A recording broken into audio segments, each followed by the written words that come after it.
Our next presenter, or contestant, is Artie and Peach with Natural Talent. Natural Talent, Artie and Peach.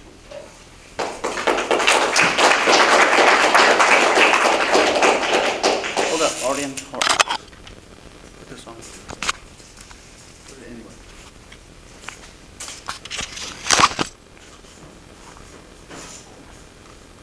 You. You have natural talent. And you were born to do this. And you have a gift from God. That's what I like to tell myself. Mr. Contest Chair, fellow Toastmasters and friends, I was 14 years old and I had a dream. The biggest dream of my life, a dream that was bigger than anyone else's. I wanted to be the world's fastest typist. Now, I was good at it. Really good at it. How good were my typing tests? 190 words per minute, ranked top 100 in the world.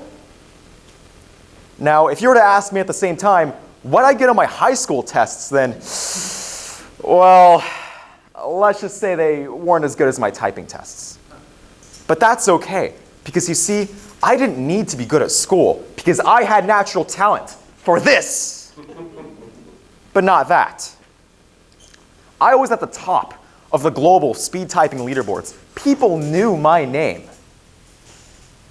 But I graduated at the bottom of my class. I told myself that I had a special brain, that I could just process and comprehend sensory input speed faster than anyone else.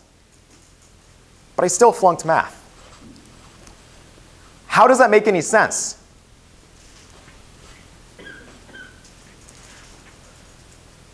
I'll let you know this. If I were to go up to and flex as hard as I could against an Olympic weightlifter, it would become very obvious which one of us had more physical training. But if I were to stand next to any one of you, nobody in this room could reasonably tell which one of us was good at math, who was a faster typist, or who was even good at public speaking. My first ever table topic, I remember it like the day I was born, which I don't.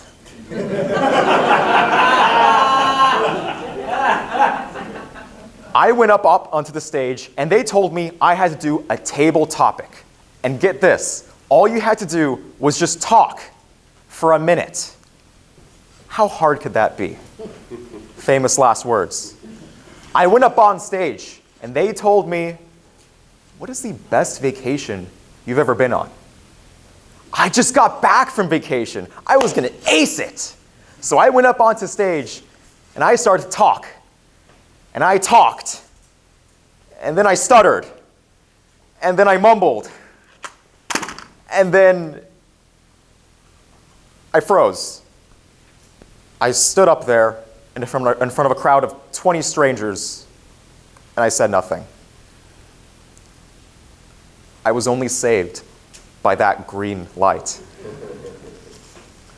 Defeated, I slipped back into my chair, and that familiar inner critic in the back of my head told me, you have absolutely no natural talent for this.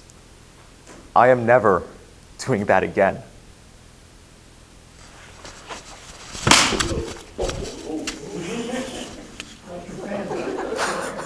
But I'm still here. You see, this is a very, very common story that happens all around the world. What I learned on that day was that it does not matter how bad you think something is going to go. If you just show up, you're already halfway there.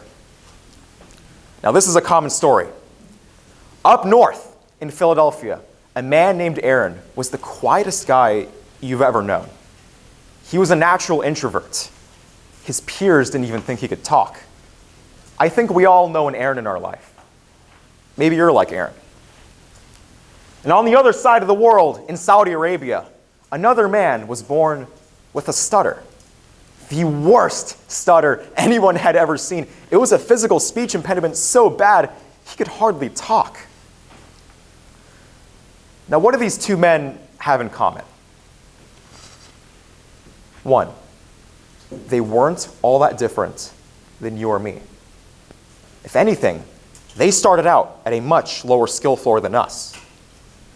And two, both of these men would later go on to win the Toastmasters Public Speaking World Championships. How is that even possible? The boy who couldn't speak, the other who couldn't even use their voice, they both found their true voice, and they used it to give one of the best speeches I've ever heard in my life. You know what? Their passion was contagious. I wanted to do that. I want to find my true voice. I want to be the best version of myself, just like they did. And ladies and gentlemen, know this.